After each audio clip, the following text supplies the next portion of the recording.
10 years after the end of World War II, Germany seemed to have come back to life. Factories were producing, cities were being rebuilt, and trains were running on regular schedules again. To many outside observers, the country had put the catastrophe behind it and was moving toward a recognizable normality. But that image masked an uncomfortable question. What kind of country was Germany really in 1955? It wasn't just about repaired ruins or economic growth. Beneath the surface, the consequences of total defeat remained. Millions dead, prisoners returning late or not at all, lost territories, a society marked by silence and fragmentation. Germany hadn't been defeated to be gradually transformed. It had been dismantled and then reassembled under external supervision. The return of its own armed forces, the definitive division of the country, and its integration into opposing Cold War blocs were not isolated decisions. They were symptoms of a country that was not being reborn from scratch, but rather learning to exist within strict limits, watched by allies and observed by enemies. Germany in 1955 was not simply a new country, nor was it the old country restored. It was something more unstable, an armed truce that had become a way of life. 1945, the country that ceased to exist. The defeat of 1945 signified not only the military collapse of the Third Reich, but also the practical dissolution of the political, administrative, and symbolic life of an entire people. In many cities, the war ended without a clear final scene. There were no proclamations or orderly transitions. One day, there simply were no orders. The trains continued running erratically until they stopped. Public offices closed without instructions. Official seals remained in drawers that no one ever opened again. Uniforms disappeared from the streets almost overnight, not because of an immediate ban, but because they were useless. In Berlin, Hamburg, Cologne, and Dresden, people awoke in a space where power had been replaced by mere presence. Foreign soldiers occupied street intersections, administrative buildings, and train stations. Signs were written in foreign languages. Schedules were imposed from military commands. There was no new German authority replacing the old one. There was an Allied administration, and that difference was decisive. It wasn't an alternative government, but a provisional administration of the territory. The defeat did not merely dismantle a political regime. It deactivated the very idea of the state. There was no entity that could speak on behalf of the country, nor an army to guarantee internal order or external defense. The laws remained in print, the codes still archived, but they lacked sovereign backing. Germany was not treated as a defeated country awaiting conditions for peace. It was managed as a strategic problem that needed to be contained, reorganized, and monitored, a space that others had to stabilize before deciding what to do with it. In that void, life continued by sheer inertia. Makeshift markets sprang up in plazas, courtyards, and half-destroyed stations. Exchange reverted to basic forms: American cigarettes, bread, soap, personal favors. The official currency lost value long before it was replaced. The economic system did not collapse because, strictly speaking, it had already collapsed during the final years of the war. What remained was a subsistence economy sustained by habits learned under bombings, rationing, and prolonged scarcity. That capacity for adaptation didn't emerge in 1945. It had been honed during years of total war. Families knew how to survive with little, how to reorganize routines, how to fill in for absent roles. Improvisation wasn't a new cultural trait, it was an acquired skill. In that sense, the post-war period was not a complete break, but a continuity without a political framework. The paradox was evident in the figure of the men returning from the front. Millions of soldiers were returning to a country that could neither officially recognize them nor immediately try them. There were no welcome parades or mass court-martials in the streets, nor was there a clear policy for their reintegration. They were simply absorbed in debris-clearing brigades, in makeshift workshops, in municipal tasks, in basic reconstruction. The discipline learned at the front was reused without being explicitly stated. Hierarchy was transformed into efficiency, command into practical organization. No one spoke of battles, but many knew how to impose order amidst the chaos. The urban landscape reinforced that feeling of suspension. Buildings reduced to skeletons stood alongside others intact. Walkable streets ended abruptly in empty lots. Churches stood surrounded by destroyed neighborhoods. The destruction was neither total nor uniform. It was irregular, fragmented, impossible to synthesize into a single image. This prevented closure. There was no clear final scene of the disaster. There were scattered remains, and remains do not allow for conclusions. Politically, the country was frozen. Fundamental decisions were made abroad. Security depended on foreign forces. Internal order was maintained through provisional structures, local police under Allied supervision, temporary regulations. The population quickly grew accustomed to indecision, not out of ideological resignation, but out of physical and mental exhaustion. After 12 years of constant mobilization, the priority was no longer rebuilding a nation, but avoiding another immediate collapse. That learning process was silent. Germany learned to function without its own symbols of power, without visible military flags, without grandiloquent speeches, without promises of greatness. It learned to operate within strict limits, to accept external controls, to lower expectations. That early adaptation would prove crucial later on. But in 1945 it wasn't seen as a virtue, but as an imposed, almost humiliating condition. The Allied occupation in that context was not experienced uniformly. For some it meant relief, for others humiliation, for many simply routine. It was not perceived primarily as liberation or conquest, but as an external order, an order that imposed clear rules, schedules, and restrictions, but offered neither belonging nor a shared vision. The population obeyed because they had to, not because they believed in a common project. The war had ended, but it hadn't been closed. There was still no narrative available to explain it, nor an institutional framework to discuss responsibilities. Silence wasn't official policy in those early years. It was a social necessity. Talking about the past meant taking on blame, offering explanations, and making decisions for which there were no structures or consensus. Silence allowed them to move forward without destroying what little remained standing. That was the true starting point of post-war Germany. Not a defeated nation consciously preparing to be reborn, but a suspended functional territory contained from the outside, where the war had not been overcome, but interrupted. Everything that would come after, economic reconstruction, controlled rearmament, division into two states, military alignments, would be based on that initial experience, that of a country that had ceased to exist as a sovereign actor, but that remained central as a strategic space. 10 years later, when Germany once again had an army, a strong economy, and a clear position in the Cold War, that origin would still be present, not as an explicit reminder, but as a silent warning. Because the country that reappeared in 1955 was not born of a victory or internal reconciliation, but of a prior disappearance. And that difference, having been erased before being rebuilt, would mark everything that came after. Defeated, but not equal. Defeat was common, experience was not. When the war ended, around 11 million German soldiers were no longer part of civilian life. They did not return together, nor in the same way. The way each group returned or did not return marked profound differences that shaped the entire German post-war period, not only demographically, but also in terms of habits, silences, and ways of adapting. Some 3.3 million of these men were primarily in the hands of the Red Army. For them, the war did not end in May 1945. It continued in a network of camps scattered across Ukraine, Belarus, the Caucasus, the Urals, and Siberia. There was no clear geography of captivity. Many prisoners passed through several camps in just a few years, transported in freight trains, on foot, or in makeshift columns. The conditions varied, but they shared constant features: heavy forced labor, insufficient food, precarious accommodation, and total uncertainty about the duration of the detention. In many Soviet camps, German prisoners were used as forced labor for reconstruction, mining, logging, or railway infrastructure. 10 or 12-hour workdays were not uncommon. Winter made everything worse. The clothing many had been captured in wore out quickly, and replacements were scarce. Respiratory illnesses, dysentery, and malnutrition marked daily life. Treatment was not uniform. It depended on the camp commander, the political climate, and the value assigned to the prisoner's labor. But life was structured around attrition. The liberation was slow and piecemeal.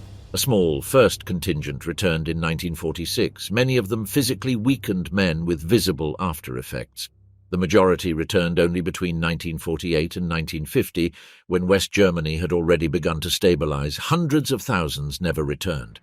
Estimates vary, but it is generally accepted that between 1 and 1.3 million German prisoners of war in Soviet hands died in captivity. For many families, the defeat did not have a clear end. It meant a prolonged absence, often without official confirmation, without a grave, and without closure. In contrast, the soldiers captured by the Americans, British and French, some 3.7 million in total, had a radically different experience. Many were initially interned in large makeshift camps, some of them improvised in the open air during the first few months, but the primary objective was administration and repatriation, not the prolonged exploitation of their labor. The food was basic but regular. The accommodation, though precarious at first, was gradually stabilizing. Correspondence existed, censored but possible. There were lists, records, tentative dates. Most of these prisoners were released between late 1945 and 1946. They returned to a devastated but still open country, without rigid structures or saturated markets. They found a place where almost everything was lacking, but where almost everything was yet to be done. That time difference, sometimes only 2 or 3 years, was decisive. Those who returned in 1945 entered chaos. Those who returned in 1949 returned to an order already established without them. Friedrich Müller was freed by American troops a few weeks after the surrender. He was held in a camp in France and then transferred to Germany. He walked from Bavaria to Essen and back to a half-destroyed but recognizable neighborhood. He slept in a shared room, ate whatever he could find, but found work unloading train cars almost immediately. He said he had been lucky. Not because the post-war period was easy, but because he had arrived before the spaces closed and the positions became definitively established. Johann Kruger's return was very different. He was freed from a Soviet camp in 1949. For 4 years he worked on the reconstruction of railway lines in Ukraine with meager rations and no regular news from his family. When he arrived in Essen, the factories were already up and running, the jobs were filled, and the housing had been assigned. He spent months in communal accommodations for late returnees, sharing rooms with men who also didn't know where they belonged. He didn't start over. He came back too late. That feeling was repeated thousands of times. To these differences was added another mass of people. Between 12 and 14 million people were expelled or fled from the former eastern territories of the Reich and from Central Europe between 1945 and 1950. They arrived in a country that was not prepared to receive them. In some Western states, 1 in 4 residents was a displaced person. They hadn't fought, but their defeat was territorial. For them, the war ended with no possibility of return and no shared memory with the local inhabitants. The demographic figures spoke for themselves. In 1946, Germany had millions more women than men of working age. In some regions, the difference was visible on every street. Women sustained households, domestic economies, and survival networks. When the men returned, those who did return, they found structures already reorganized. The post-war period was not a restart, but rather an overlapping of times and experiences. In factories, workshops, and municipal offices, these differences were perceived without being spoken about. Some men took on tasks naturally, organized shifts, and resolved conflicts. Others waited for instructions that never came. There were no visible ranks, but there were implicit hierarchies. Previous experience acquired at the front or in prolonged captivity ordered daily life in invisible ways. A foreman at an industrial plant in the Ruhr would later recall that he knew who had returned late without asking for dates. Those who came back from the East looked different, he said. He wasn't talking about explicit stories or ideology, but about a sense of maladjustment. They arrived in a country that had already learned to function without them and now didn't quite know where to place them. Thus, the German defeat fragmented into millions of trajectories. Western prisoners released early, Soviet prisoners returned late or never, displaced people without a previous home, women who sustained the collapse, young people who grew up without common narratives. There was no single experience of the end of the war. There were simultaneous defeats, but profoundly unequal ones. This inequality had a lasting effect. A country that had experienced defeat in such different ways could not react in a unified manner to what followed. When the new order began to be imposed from the outside, it found a functional society, adapted to scarcity and external authority, but without a strong internal consensus. Fragmentation facilitated external administration. Germany had not only lost the war, it had lost the ability to tell its story in a single way. And in that shared silence, others began to decide how the country should be organized, how it should be protected, and who should guarantee its security. That would be the next step. A country under surveillance learns to obey. The defeat of 1945 did not create a vacuum. It created a presence. Germany did not emerge from the war as a liberated territory, nor as a simply defeated country, but as a space administered by others. The capitulation did not end the conflict. It transformed it into a visible and everyday form of foreign power. In the months that followed, more than 1 million Allied soldiers remained deployed inside the country. They weren't there temporarily. They were part of the new order. In cities like Frankfurt, Stuttgart, and Munich, the local authorities didn't speak German. American officers from the Office of Military Government for Germany oversaw city councils, transportation, the press, and supply systems. Nothing involving collective organization was beyond their control. Even minor decisions, the reopening of a local newspaper, the appointment of an interim mayor, the authorization of a civic association, required approval. German public life resumed, but under constant scrutiny. The differences between occupation zones were evident without maps. In the East, under Soviet control, the war continued in a different way. Entire factories were dismantled and shipped to the Soviet Union as reparations. In Saxony and Brandenburg, industrial facilities vanished in a matter of weeks. Workers witnessed the physical dismantling of their own past, machines loaded onto wagons, workshops emptied, chimneys ceasing to smoke. It wasn't an economic metaphor, it was a tangible dismantling of the landscape. In the West, the method was different, but no less restrictive. In the Ruhr, the country's industrial heartland, production was only permitted under Allied supervision. From 1949 onward, the International Ruhr Authority regulated what could be produced, in what quantity, and for what purpose. German steel was back in circulation, but it was no longer subject to national policy. Every ton was recorded. Every decision was monitored. The Allied military presence was anything but discreet. In West Berlin, American soldiers patrolled streets where entire families still lived in makeshift basements. In Bavaria, Allied barracks occupied former Wehrmacht facilities.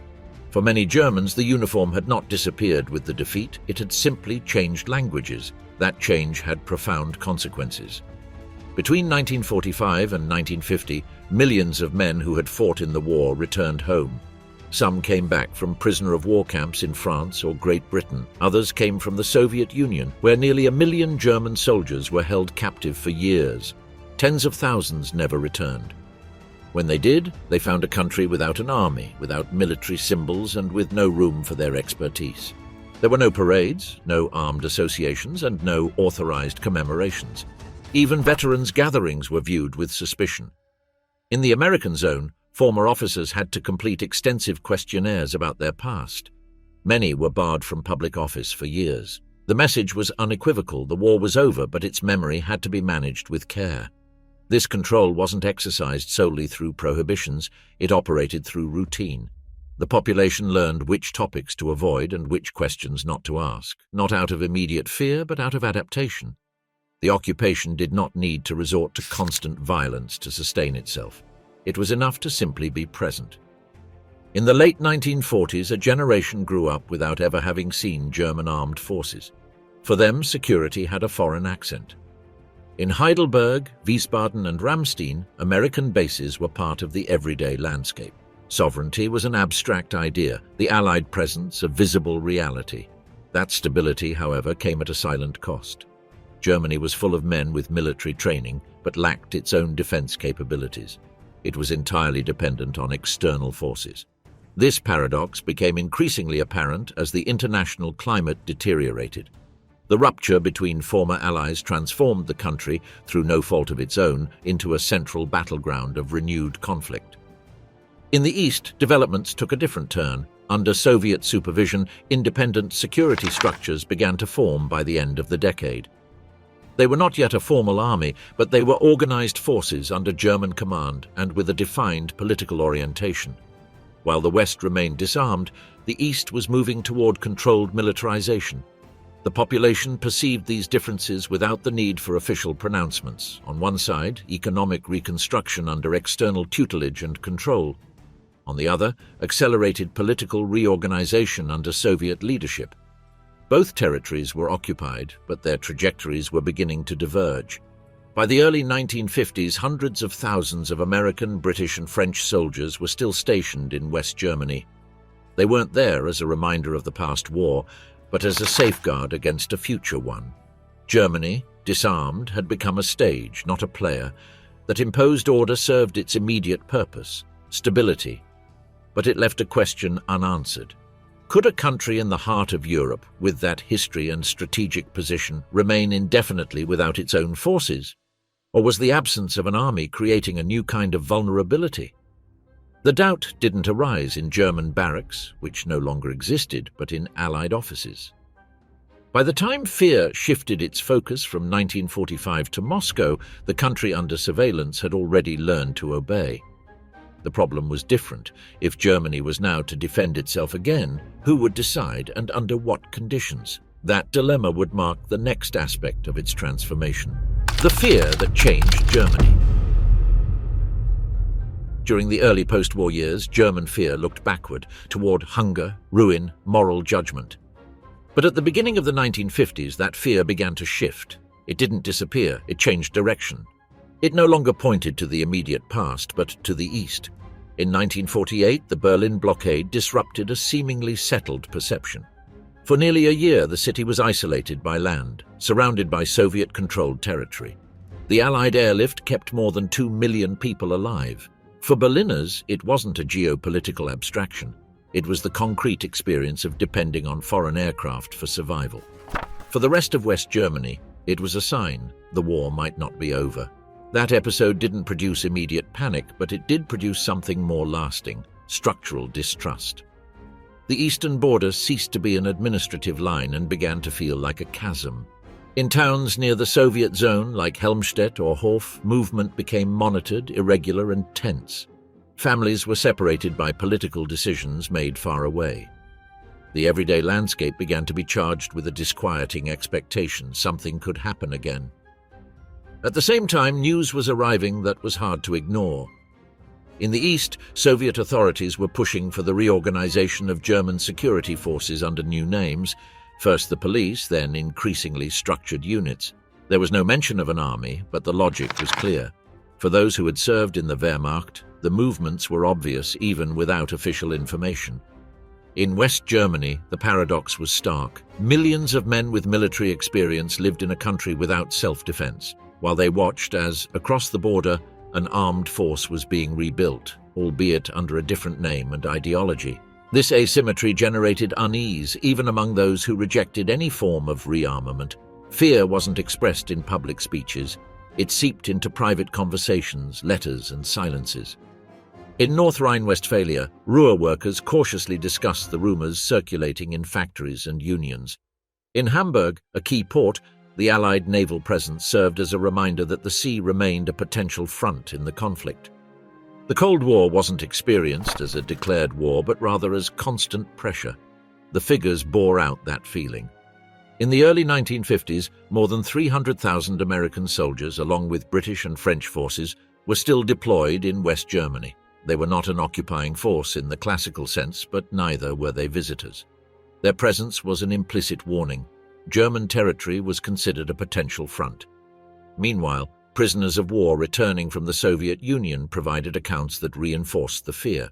Men who had spent years in camps in the East came back with stories of forced labor, indoctrination, and surveillance.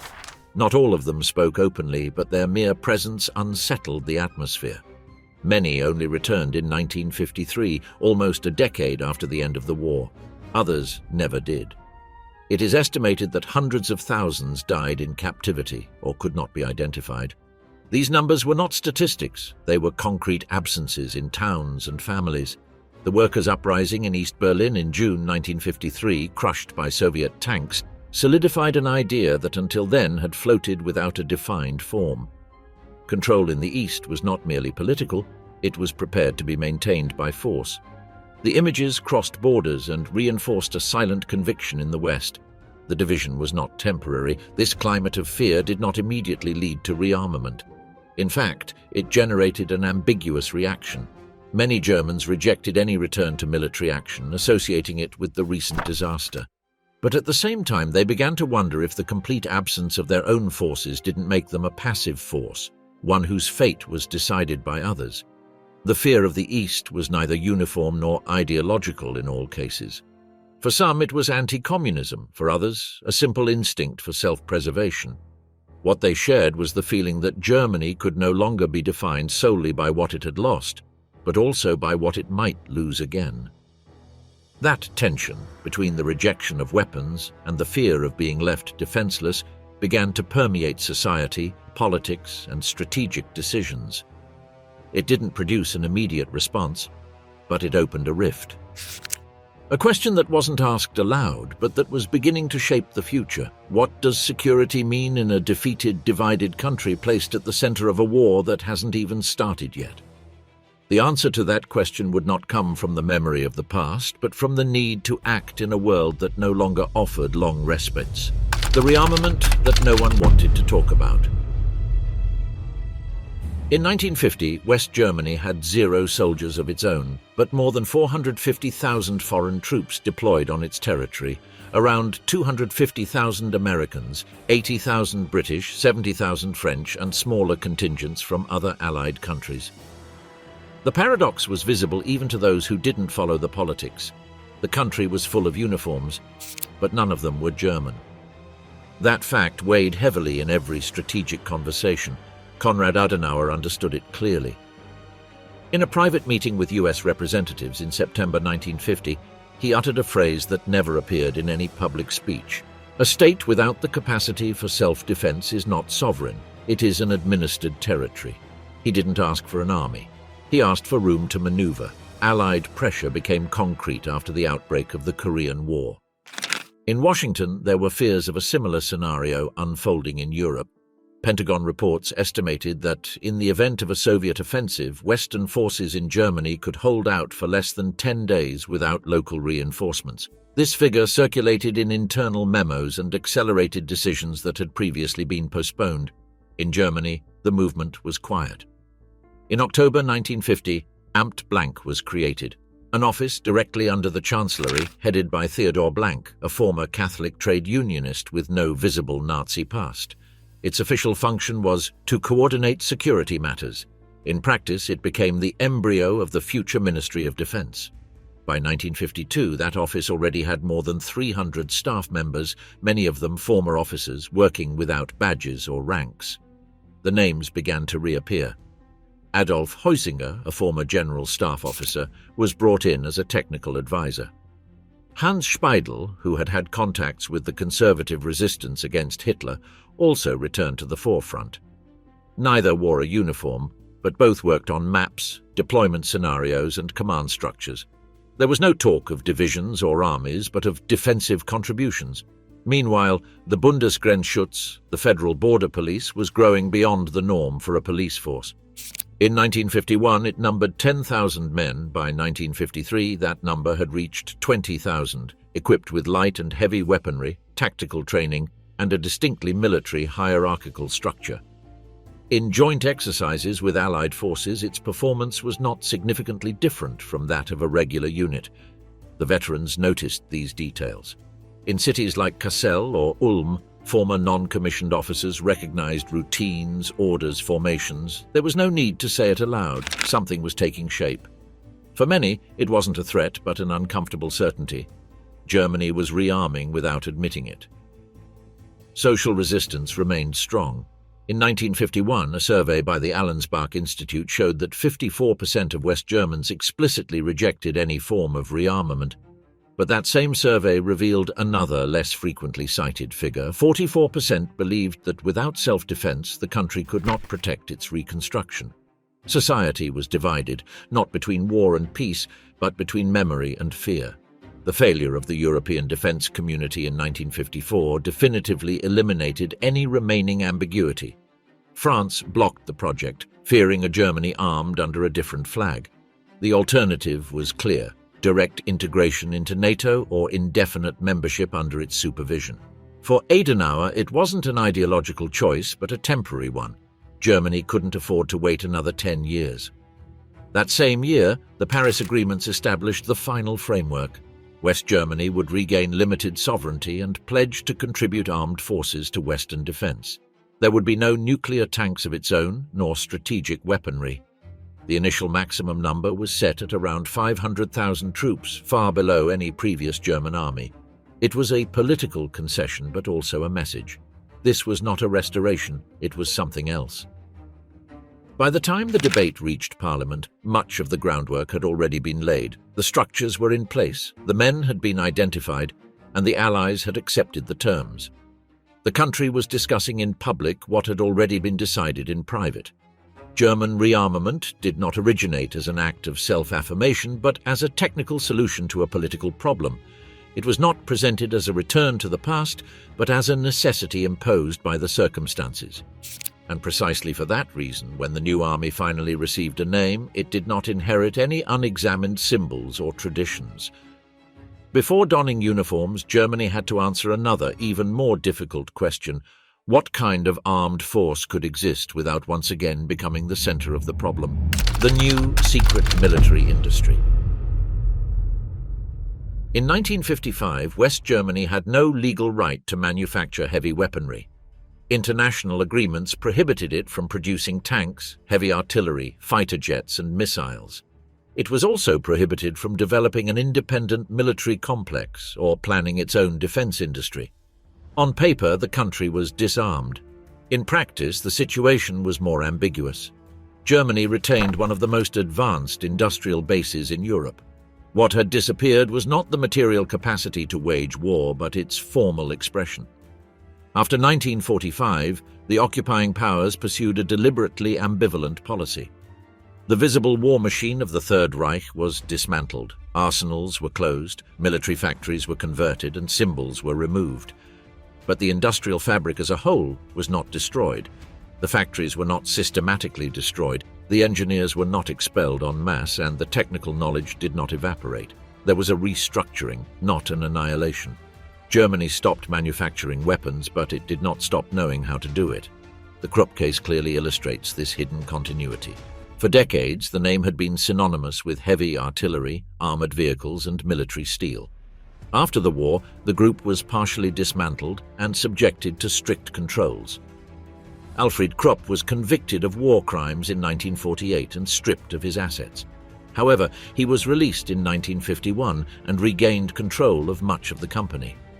By then, Krupp was no longer producing cannons, but was manufacturing special steel, locomotives, heavy machinery, and high-precision metal components. The ability to produce armor steel hadn't disappeared. It simply wasn't being used under that name. Something similar happened with Rheinmetall. Specializing in artillery and munitions during the war, the company was forced to reinvent itself.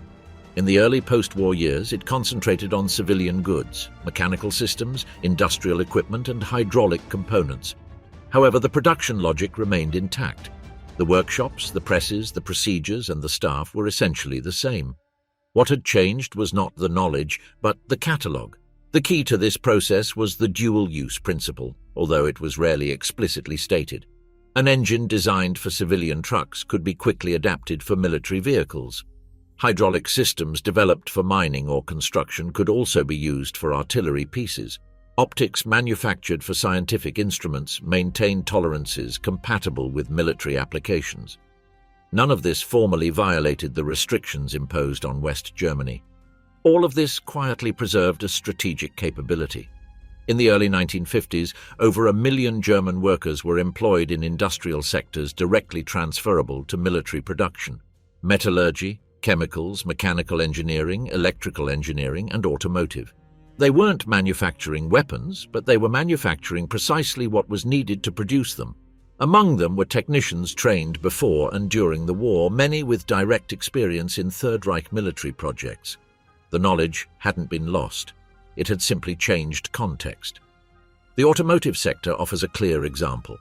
Companies like Daimler-Benz, Volkswagen, and MAN focused on civilian vehicles, but their expertise in engines, chassis, and heavy-duty transmissions was evident. Daimler-Benz had produced aircraft engines and military vehicles during the war.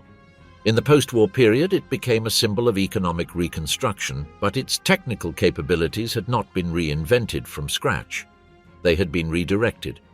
At the same time, many German companies began to integrate into Western supply chains. They manufactured components for French, British, and American firms. A brake system produced in Baden-Württemberg could end up in a military vehicle assembled in France. An electrical component manufactured in the Rhineland could be part of a communication system developed in the United States. Formally, Germany did not build armies. In practice, it fueled an international defense economy. The chemical sector added another dimension to that silent continuity. After the dissolution of IG Farben, its successors, BASF, Bayer, Hoechst, concentrated on fertilizers, plastics, pharmaceuticals, and industrial chemicals. However, the ability to produce explosives, special fuels, industrial gases, and synthetic materials did not disappear. It remained documented, known, and preserved in laboratories and plants that now had civilian uses. The chemical knowledge accumulated over decades could not be undone by decree. This knowledge was not abstract. Many engineers who had worked on military projects during the war held key positions in civilian industry during the 1950s. In factories in Stuttgart, Ulm, Munich, and the Ruhr, the same technicians who had designed aircraft engines, weapons systems, or complex metal structures now worked in automotive, industrial machinery, or infrastructure. When discussions arose about possible rearmament, they didn't speak in theoretical terms. They knew exactly what could be produced, with what resources, and within what time frame. The German state was fully aware of this reservation. Therefore, when discussions began about creating its own armed forces, building a military industry from scratch was not considered. It was assumed that the basic infrastructure already existed. Internal studies from the early 1950s estimated that with legal restrictions lifted, West Germany could begin significant military production in less than 2 years. The obstacle was not industrial, it was political. The Allies shared this assessment. For Washington, Germany's industrial potential was an argument in favor of its integration into the Western defense system. A latent capability, without its own political control, could prove more dangerous than a capability integrated within a clear institutional framework. The objective was not to allow autonomous rearmament, but to channel that potential within NATO. During the negotiations leading to the 1954 Paris Agreements, American, British, and French representatives explicitly discussed the role of German industry in a future defense scheme. The aim was not to restore a sovereign military-industrial complex to Germany, but rather to coordinate production, avoid duplication, and ensure political oversight. Germany was not to become an independent arsenal, but a functional cog in a larger system. Thus, when the creation of its own armed forces was finally authorized in 1955, industry did not have to improvise. Companies knew what to do. The plans existed, the supply chains were identified, the production lines could be adapted quickly. The problem was no longer technical or economic, it was symbolic and political, how to resume arms production without becoming the country that had made them its defining characteristic. Post-war German industry was neither a clean break with the past nor a simple continuation. It was an active pause, a period in which military expertise lay hidden behind civilian catalogues, industrial contracts, and indirect exports, awaiting a decision that depended not on factories or engineers, but on something more fragile, international trust and the consent of an exhausted society. When that consent finally arrived, Germany discovered it wasn't starting over, it was reactivating something that had never truly disappeared. And that realization would profoundly shape how the country would rebuild itself, how it would think about and justify itself to the world. The army that had to explain itself. In 1955, the creation of the Bundeswehr wasn't just being discussed in parliaments and offices. It was being discussed in kitchens, on trams, in factories, and in bars. Not as a grand televised national debate, that would come later, but as a daily discomfort. For a society still living with dilapidated buildings and makeshift cemeteries, the idea of wearing uniforms again wasn't abstract. It was intimate. In many homes, the uniform still hung in a closet, not as a source of pride, but as something left over. Jackets kept just in case, boots repurposed for work, caps converted into winter clothing. For millions of men, the war was not a distant memory. It was an interrupted biography. They had been soldiers before they were fully grown adults, and now they were adults without a clear narrative of what they had been. That void was noticeable in the language. In mid-1950s Germany, almost no one said return to the army. They said Dienst, service. They said Verantwortung, responsibility. They avoided loaded words. Even the press was careful. Regional newspapers spoke of defensive contribution or Western integration, not rearmament. It wasn't censorship, it was social self-control. In cities like Cologne or Frankfurt, the contrast was striking. Crowded cafes, new trams, brightly lit shop windows, and at the same time, war veterans begging for coins on street corners.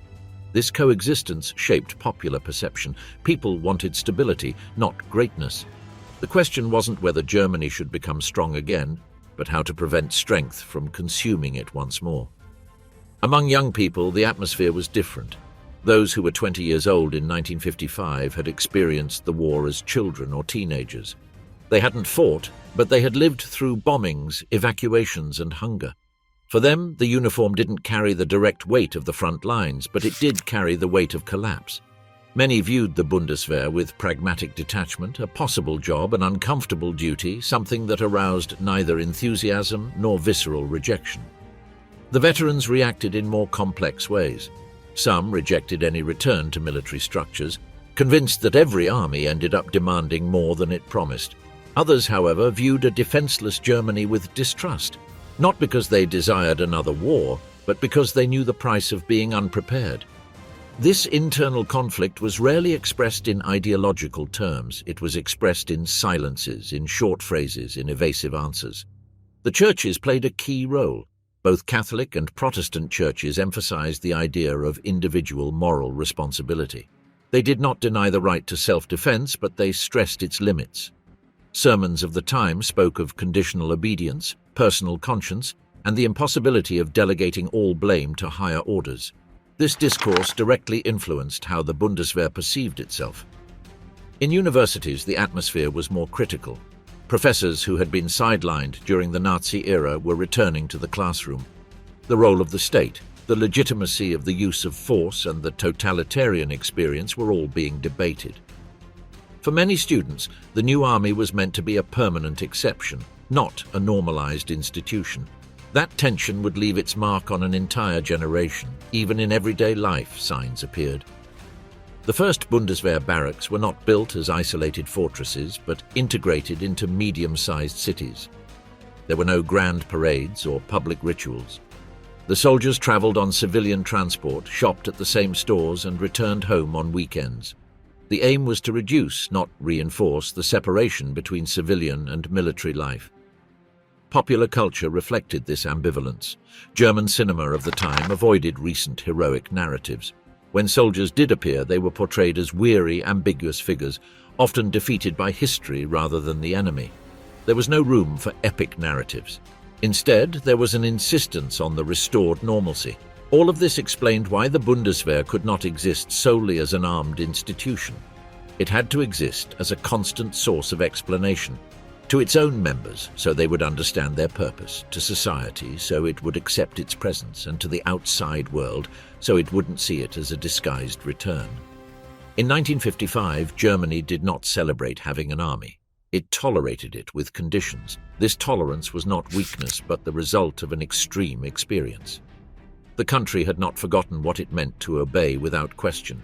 Therefore, every rifle, every barracks, every regulation had to be justified not only to the state, but also to a still vivid memory. That atmosphere, neither enthusiastic nor rebellious but cautious, defined the true form of the new army. And it made something deeper clear: that post-war Germany was not rearming impulsively, but negotiating with itself how far it could go without losing itself again. The German socialist forces and their divides. The National People's Army of the German Democratic Republic was born shrouded in a language of certainty, but it developed on far less firm ground. Official discourse spoke of a complete break with the past, of a new anti-fascist army in the service of socialist peace. The daily experience of the population, however, was full of contradictions that were difficult to conceal. One of the most visible differences was generational. Many of the officers who formed the initial core of the National People's Army had served in the Wehrmacht before 1945. They weren't publicly presented as such, but this fact was common knowledge in the barracks. Young recruits in their 20s received orders from men who, a decade earlier, had fought under a different uniform and a different flag. The narrative spoke of a rupture. In practice, it showed technical and human continuity. This generated silent resentment, not open protests, but private doubts. In letters intercepted by the Ministry for State Security, the regime's political police, recurring comments appear.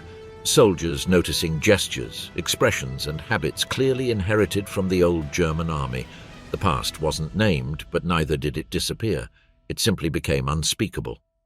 The politics of the time reinforced this tension. The workers' uprising of June 1953 had left a deep mark. Soviet tanks in the streets of East Berlin, workers repressed for demanding better conditions. From then on, any armed institution, including the National People's Army, became associated not only with external defense but also with internal control. For many citizens, the uniform no longer protected, it watched over them. This perception intensified with the close relationship between the army and the Ministry for State Security, popularly known as the Stasi. Although formally separate, the two structures shared information, personnel, and political objectives. A soldier not only had to be competent, he had to be ideologically reliable. Internal reports recorded who showed enthusiasm, who apathy, and who made comments considered deviant. Loyalty was a political, not just a military category. Traditions were also a problem. The regime tried to create new rituals, socialist oaths, songs, distinct symbols. But deep-rooted German culture, the relationship with discipline, hierarchy, and order, could not be erased by decree. In parades and training exercises, many observers noticed a martial aesthetic that was too reminiscent of the past. The difference lay in the emblems, not always in the forms. Among the civilian population, compulsory military service was accepted, but rarely celebrated. For some young peasants or sons of workers, the National People's Army offered technical education and real social mobility. For others, especially in urban centers, it meant disruption, surveillance, and forced conformity. The enthusiasm shown in state news reports did not reflect private sentiment. There was also a strategic contradiction. The German Democratic Republic presented itself as a sovereign state, but its army was clearly subordinate to the Warsaw Pact and ultimately to Moscow. The citizens knew this. They knew that key decisions were not made in East Berlin. This awareness undermined the idea of a truly national army, even though the rhetoric insisted otherwise. Politics tightened the noose. Walter Ulbricht and the leadership of the Socialist Unity Party tolerated no ambiguity. The National People's Army had to be a pillar of the socialist state, not an autonomous actor. Any hint of independent thought was seen as a threat. This rigidity prevented open debates but fueled latent tensions. 10 years after the war, the German Democratic Republic had a disciplined army, ideologically aligned and operationally integrated into the Eastern Bloc. But it also had a population that remembered all too well what it meant to live in a militarized country with no room for dissent. The anti-fascist promise coexisted with the fear that armed power would once again decide individual destinies. This ambivalence marked the National People's Army from its inception. It was neither merely a defensive force nor simply a political instrument. It was both at the same time, and in this duality between the promise of security and the experience of control, a significant part of the relationship between the socialist state and its society was played out. An economy in uniform, living in socialist Germany 10 years later.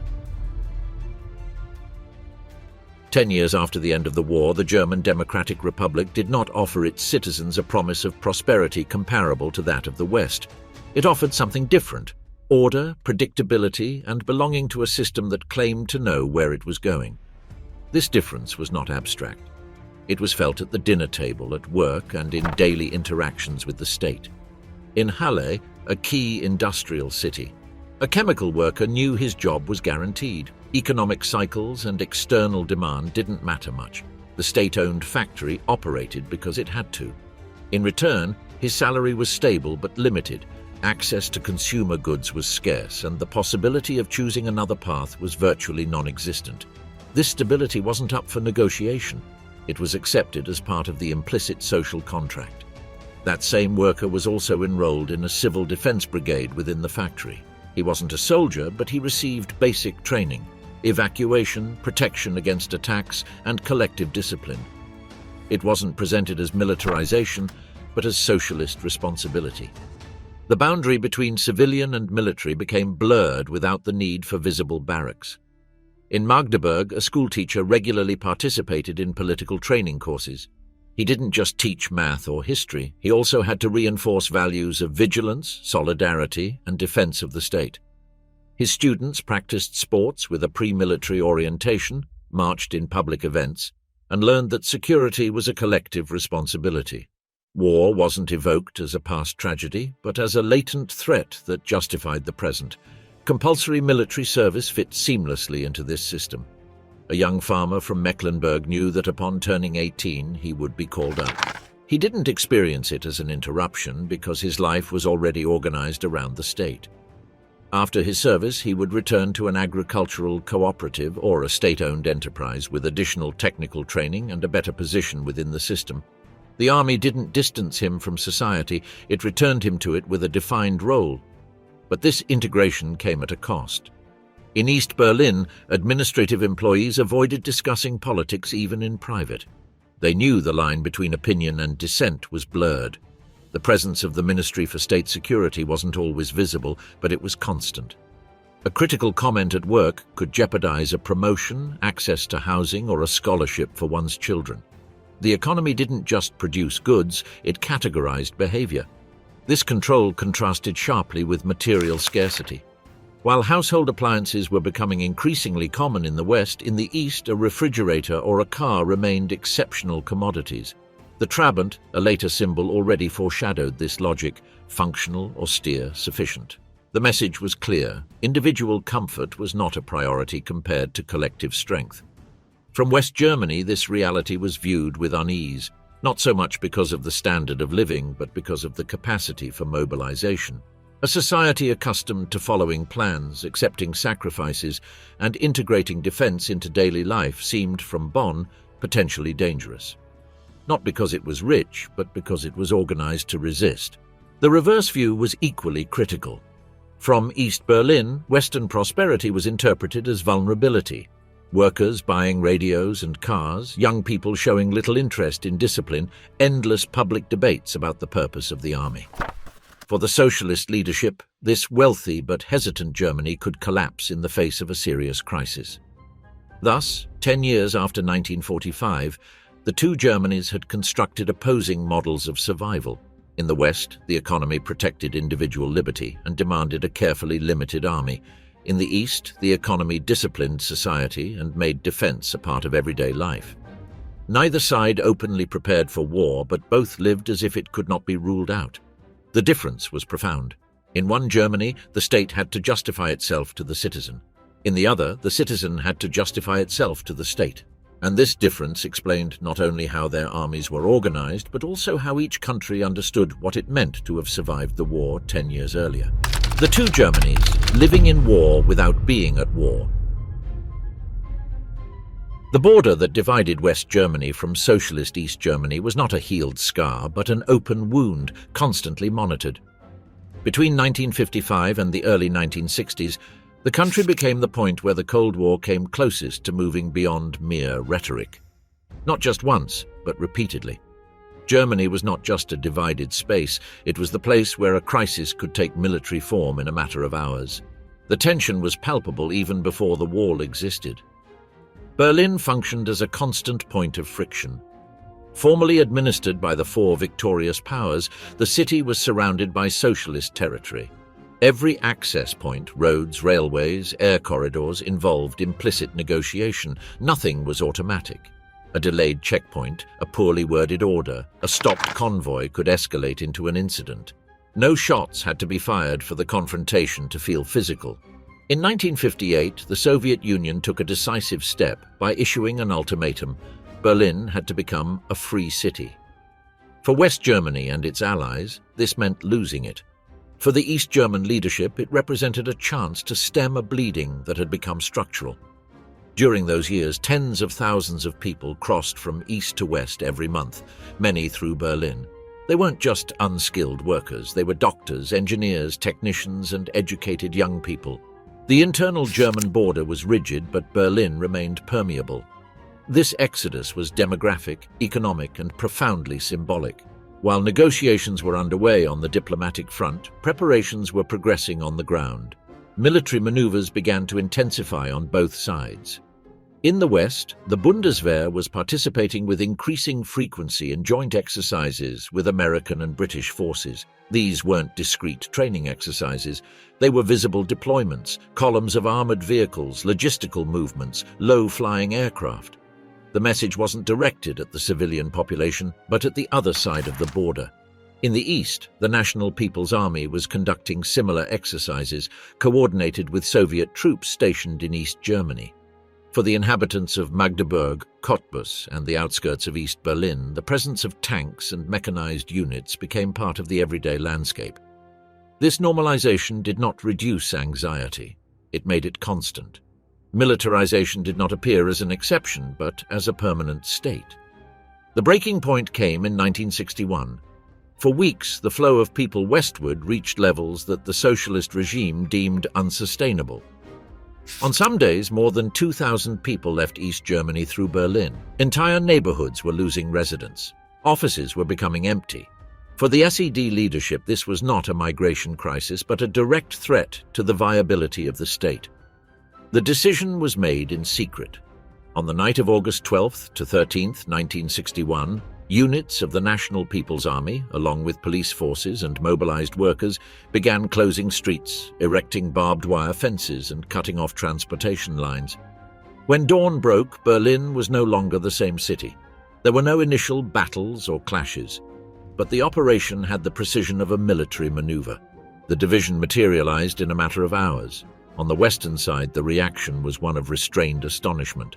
American tanks advanced toward Checkpoint Charlie. On the other side, Soviet tanks did the same. For hours, the two groups remained facing each other just meters apart, engines running, cannons aligned. Not a single shot was fired. Those who were there later remembered the silence as unbearable. A single misinterpreted order would have been enough to break the deadlock. That episode cemented a reality that had previously been vague. Germany had become the main potential theater of a war between superpowers. Not by its own choice, but because of its position. The wall did not reduce tension. It immobilized it. It transformed a mobile border into a rigid line, armed and permanently guarded. From then on, every military exercise took on added significance. A NATO maneuver in West Germany was viewed in the East as an offensive rehearsal. A Warsaw Pact deployment was interpreted as preparation for an advance. Training schedules were analyzed as political signals.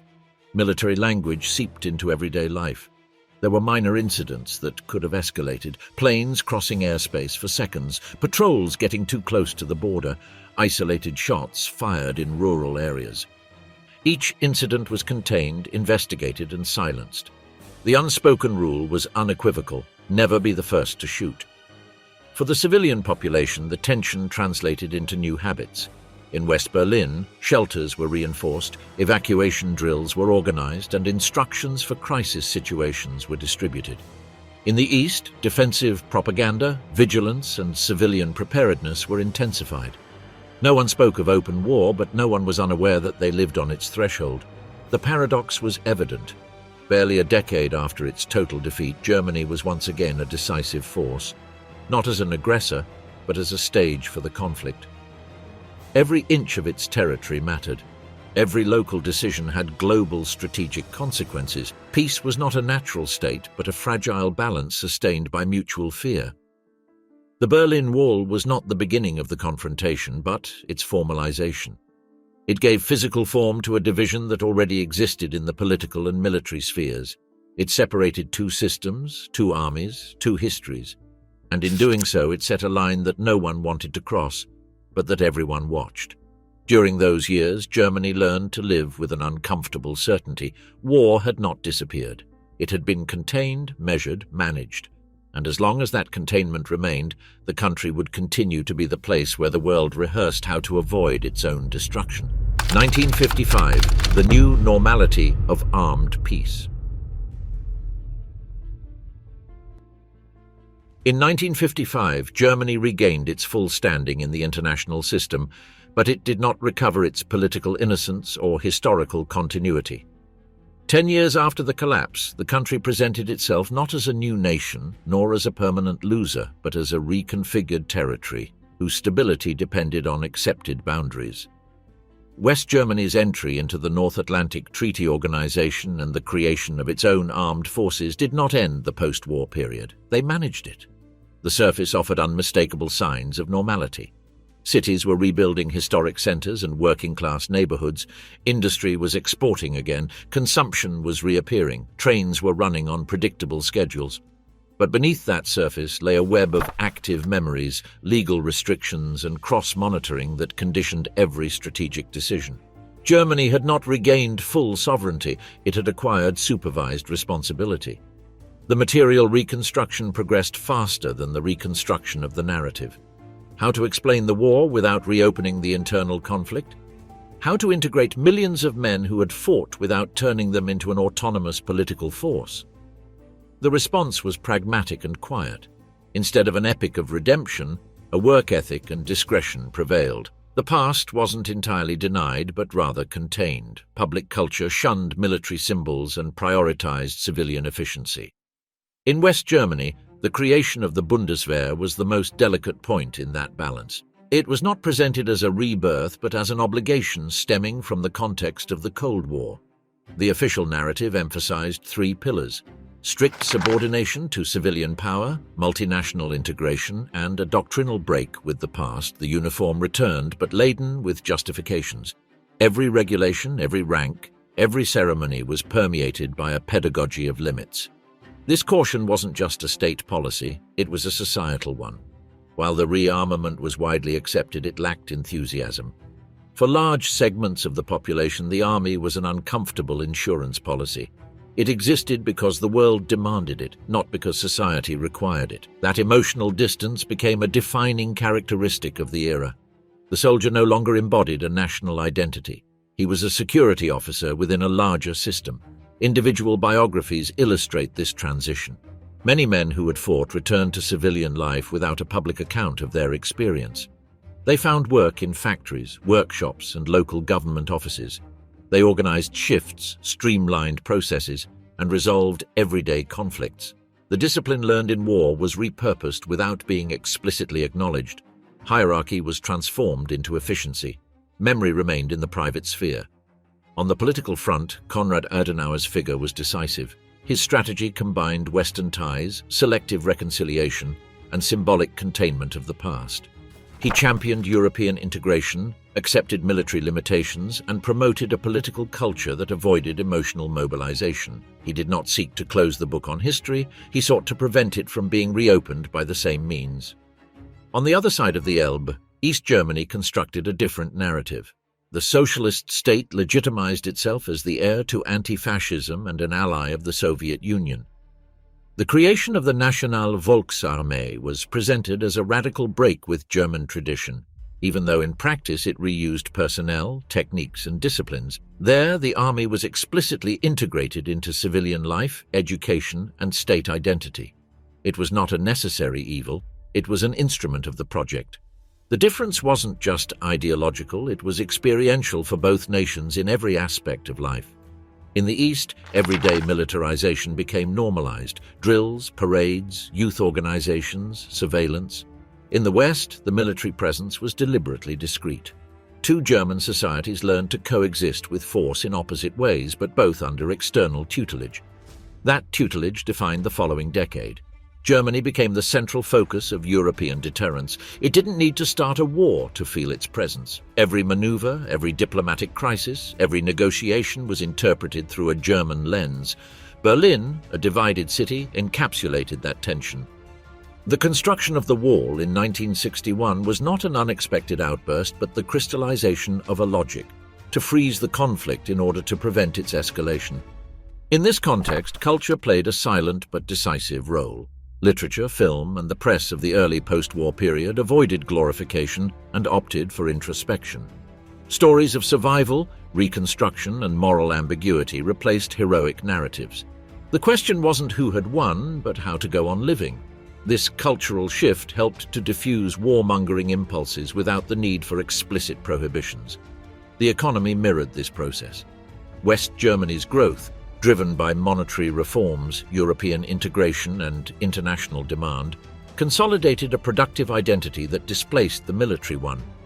Economic success offered an alternative narrative, prospering without dominating. In the East, socialist planning guaranteed employment and stability in exchange for political control. Two models, two promises, one border. 10 years after the end of the war, Germany had not closed its chapter on the past. It had merely framed it. The armed forces returned, but without political centrality. The state reappeared, but conditioned by treaties and historical accounts. Sovereignty returned in a partial and monitored way. Germany did not re-emerge as an independent military power. It reappeared as a piece of larger systems. The following decades confirmed this trajectory. West Germany became an economic and political pillar of Western Europe with a low and predictable military profile. East Germany maintained its stability through an omnipresent security apparatus. Both societies functioned, educated, and produced, but under a structural tension that never completely disappeared. When the border fell in 1989, it did so without a war. This was not a historical accident. It was the cumulative result of borders accepted since 1945.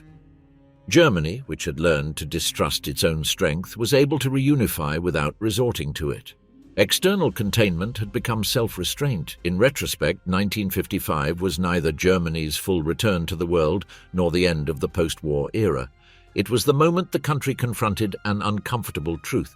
Its normality depended on not becoming synonymous with its military power again.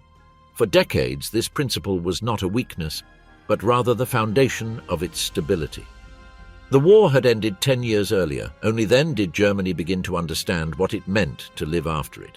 Not as an act of forgetting, nor as a sudden reconciliation, but as a daily practice of restraint. Every decision had a limit. Every public gesture was measured. The past did not disappear. It was managed, monitored, reduced to what was tolerable.